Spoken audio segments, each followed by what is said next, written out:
Hello, my name is Sam, and welcome to BrainTech. In this video, I will show you how to make digital stickers to sell on Etsy. To start, open your internet browser and then head on over to canva.com/design. Once you are now in Canva, you can start choosing from any of the elements that they have. Of course, this is all up to you and your preference, so choose anything from Canva and then you can start editing over here.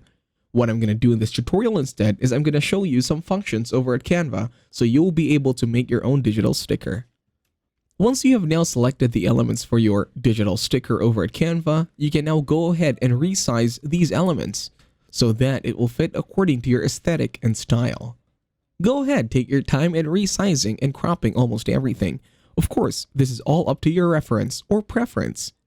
Once you are now satisfied with your design and you think it's already good to go to make a sticker for Etsy, the next step right now is to select Share on the upper right.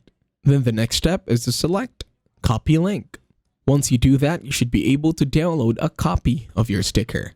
Select the size this time and then select Download.